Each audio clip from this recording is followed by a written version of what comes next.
హనుమాన్ ఉపాసన అనేది హిందూ మతంలో హనుమంతుడిని ఆరాధించే ఒక పద్ధతి. ఇది భక్తి, శ్రద్ధ మరియు నిబద్ధతతో కూడిన ఒక ప్రత్యేక మార్గం. హనుమంతుడిని ఆరాధించడం ద్వారా భక్తులు అనేక రకాల శుభాలను మరియు అనుకూలతను పొందవచ్చు. హనుమాన్ ఉపాసన యొక్క ప్రయోజనాలు. భక్తి. హనుమంతుడిని ఉపాసించడం ద్వారా భక్తులకు భక్తి, శ్రద్ధ మరియు సేవ పట్ల ఒక బలం పెరుగుతుంది. శ్రేయస్సు. హనుమంతుడి ఉపాసన ద్వారా భక్తులు తమ జీవితంలో శ్రేయస్సు, సంతోషం మరియు సఫలతలను పొందగలరు. ఆరోగ్యం. హనుమంతుడి ఉపాసన ద్వారా భక్తులు ఆరోగ్యకరమైన మరియు శక్తివంతమైన జీవితం గడపగలరు. విజయాలు. హనుమంతుడి ఉపాసన ద్వారా భక్తులు తమ జీవితంలో విజయాలు మరియు సాధనలను పొందగలరు. క్షేమం. హనుమంతుడి ఉపాసన ద్వారా భక్తులు తమ కుటుంబం మరియు సమాజం కోసం శ్రేయస్సును కోరగలరు. హనుమాన్ ఉపాసన చేసే విధానం. పూజ. హనుమంతుడి విగ్రహం లేదా చిత్రానికి పూజ చేయటం ద్వారా హనుమంతుడిని ఉపాసించవచ్చు. మంత్రాలు.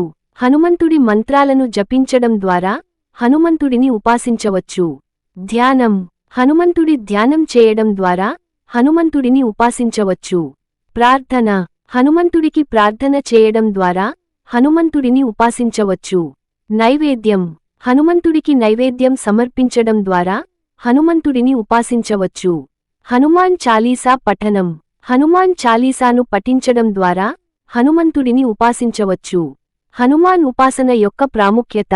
శక్తివంతమైన దైవం. హనుమంతుడు ఒక శక్తివంతమైన దైవం. అతను భక్తులకు సహాయం చేయడానికి మరియు వారిని రక్షించడానికి సిద్ధంగా ఉంటాడు. ఆదర్శ పురుషుడు.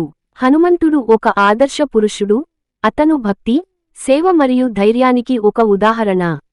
భక్తులకు అనుకూలం. హనుమంతుడు భక్తులకు అనుకూలంగా ఉంటాడు మరియు వారిని సంతోషంతో మరియు సఫలతతో నింపుతాడు. హనుమాన్ ఉపాసన ద్వారా భక్తులు హనుమంతుడి అనుగ్రహం మరియు శ్రేయస్సును పొందగలరు. ఈ వీడియో మీకు నచ్చినట్లయితే లైక్ చేసి షేర్ చేసి సబ్స్క్రైబ్ చేసుకోగలరు. జై శ్రీరామ్.